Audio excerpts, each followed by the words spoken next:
Hi everyone, I'm about to know. Welcome to my channel Africa Everyday. Today's video I want to talk about some of the problems that some African countries are facing. But before I do that, I would like to show my heart to the people of Iran and Israel.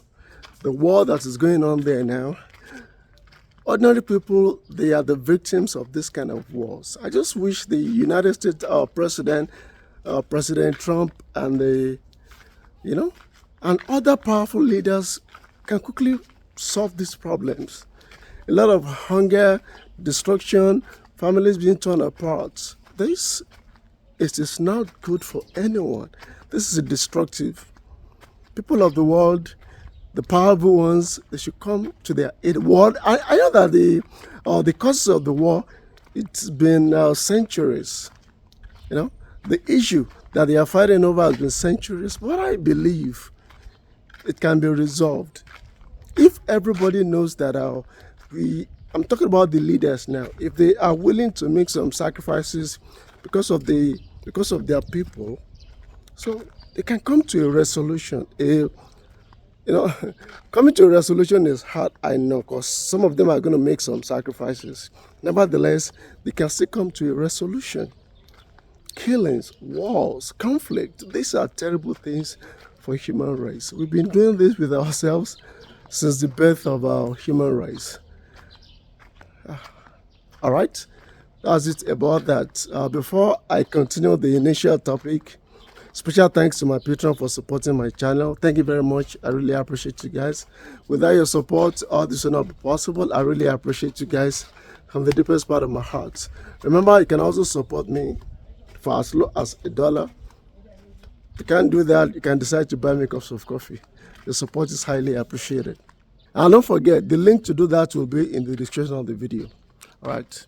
Talking about some of the inherent problems that some African countries are facing. When I thought about it, number one is that the formation of some African countries was problematic. Let me use Nigeria as an example. Now, we have three main regions in Nigeria. We have the Hausas, the Yorubas, and the Igbos. If you look at the topography of the Yoruba soil, it's quite different from the topography of the Hausas. It's quite different. You would know that they are not similar in any way. We are quite different from each other. Like, for example, now, the Hausas, they don't care about development and education. They don't care about that. But for the Yorubas, we love development, we love luxury, and we love education. We love it. But for them, they don't care about that.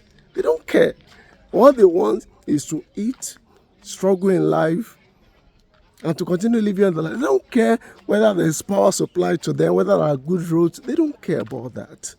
And now, unfortunately, there are many in the federal government. There are many in the federal government. So we are not compatible. We are not compatible with them. Something must be done. We are not compatible with them. They have the highest population in Nigeria. When it comes to many horrible things that Nigerians are put into the list, talking about the highest number of children outside the school. 90% of those children are from the north. The northern people in Nigeria, they are called the Hausas. When you're talking about the highest rate of a woman that died during childbirth, north is the cause for this country. So the northerners, we are not compatible in our thinking and what we want from the government. So there's no development in the country. Corruption is the order of the day. And I don't think there can be ever solution until we disintegrate. Yes, that is very hard to do. Breaking up without conflict, of course, is the only solution that I can think to Nigerian problems. Another problem we're having is, of course, religion. It is always religion. We have Christians, we have Muslims in Nigeria, and we also have the traditionalists. We have them. There have been so many cases in which somebody will be vying for a position and to not be given to them simply because they are not Christians or they are not Muslims. So religion is causing huge division in Nigeria. Very huge division in Nigeria. Like, for example, now in the northern part of Nigeria, which is dominated by by Muslims, and it is the least developed region in Nigeria when it comes to infrastructural facility. They are the least, and they have the highest population, the highest number of children that are not, they're not going to school. They form an informal form of education that is called alamajiri, and believe me, that is like begging on the street. What they do is they beg on the street before they go to that school. It's an informal school. I don't think it is recognized by the government. It's just like a place, let me say, yes, a place where children that have been neglected, where they go to stay with, with a cleric, with an Islamic cleric. That's where they go. So religion has caused a great division in Nigeria, and I can't think of anything. I can't think of anything that could offer solution to that problem. It's very, very problematic for us in this country. Another problem that we're having in Nigeria is language. We have more than 300 languages in Nigeria. You could argue that, like South Africa, they have high number of languages too, but there is no nation that is as big as ours in the world that has a very high number of local languages.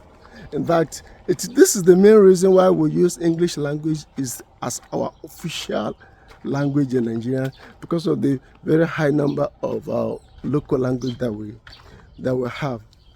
Look at those very high populated countries in the world. Talking about China, they have one language. India, yes, I think India has many other local dialects, but they have a dominated one that almost all of them understand. Now look at China, they have one.